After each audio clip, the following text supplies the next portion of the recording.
Today's video is going to be comfortable and cozy and warm because my house is freezing and I need a blanket. This is also going to be my first video because I don't count the BookTube movie tag as my first video because it's not original content really.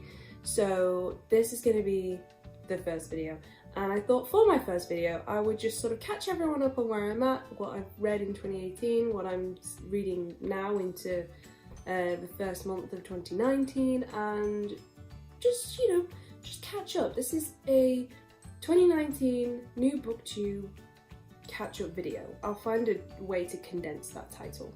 So 2018 was the year that I finished university. I graduated in July, but up until then I was run off my feet, crazy busy. I decided to make these wings that electronically opened and closed because I'm super clever.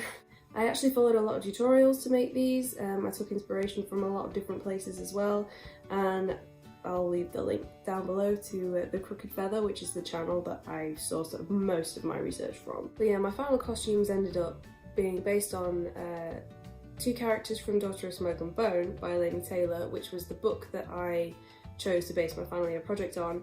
So really, in 2018, that was the only book that I read. When uni ended, I basically had all this time all of a sudden. I mean, obviously I had the whole I need to find a job right now struggle, but I also had a lot of time to read, and I had a lot of time to catch up on books that I'd always, you know, wanted to read, never got round to. I had time to like catch up on a lot of BookTube videos, and it just made me like fall in love with reading again. And I think me being on this channel is kind of a way to ensure that I keep reading, because after that first video I was kind of like, right, I need to read now because I need to do another video. I need to do another video. Through BookTube I was introduced to the Grishaverse. I read Shadow and Bone in about 2 days, and then I sort of binge read the rest of the trilogy in about the space of a week, and so glad that I did. It was exactly what I needed to get me back into reading. Like, 2018 now will always be the year that I discovered Grishaverse for myself, and I'm incredibly happy with that. I also read the Witchland series by Susan Dennard, which the third book has not come out yet.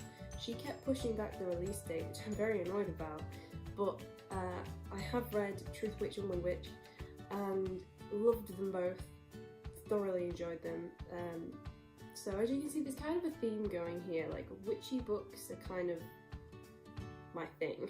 Which brings me on to sort of October time, which was when I discovered A Discovery of Witches by Deborah Harkness, and fell in love with it. It was exactly what I needed at that time, like October time, autumn. The first book's sort of set in the autumn, like equinox time, it ends around Halloween, and it was exactly what I wanted. It was like slipping into a hot bath, it was just perfect. And at the same time the TV show adaptation was coming out as well, so I watched that sort of alongside reading. I tried to keep like a chapter ahead of the show, but towards the end I did end up being too busy with work to like read as fast as I needed to catch up on where the episodes were. I am still reading A Discovery of Witches. I've nearly finished it. In fact, I can show you where I'm at. Here.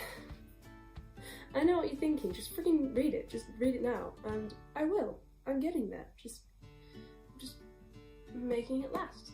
And I mean, these last few chapters are dragging a little bit. I think again that's because I watched the show, or the end of the show, before I read the end of the book, so I now know what's happening, I know what's going to happen, and now these chapters are kind of just dragging. But that's okay, I don't mind, it's a great book. As far as unwitch related books go, I did read Strange the Dreamer by Laini Taylor. Now this book I was in two minds about, and I think when I've got News of Nightmares, and I think when I finish reading that I'll talk about both of the books as a duology in like just one review, because that makes more sense to me. So aside from Strange the Dreamer, 2018 was like the year of witches for me, which I think is quite apt, considering like it was also the year that I really knuckled down and got on with my writing. I'm writing a novel which has witches in it, and this was exactly what I needed to get myself back into like the headspace of just getting on with my novel and putting in some cool witch much stuff in it. Quick update, my iPad just died, so I had to plug it in and I tried to put it back exactly as it was, but I don't think I have done that. But I prefer this angle anyway, so I'm just gonna leave it.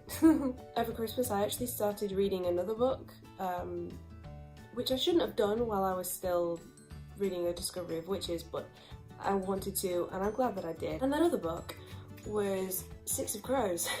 So this is the book that I'm currently on, and I think that's kind of where I'm at right now, to be honest. That kind of concludes where I'm up to, I think. I think we're all caught up now. I'm going to do a TBR at some point. I don't know when that'll get uploaded. I'm still trying to find my feet in terms of when this will all get done, but I have a feeling that's going to be pretty soon. The books that I'm currently reading, Discovery of Witches and Six of Crows, there'll be reviews for them fairly soon, because I don't have that much left to read in them. I think February I'll probably do like a book haul. People do those, so I think I'm gonna do one too. Yeah, that kind of catches everyone up with where I'm at. And now I feel like I can go on and do stuff and things. Thanks for watching. I'm Beth and I read books. Ciao.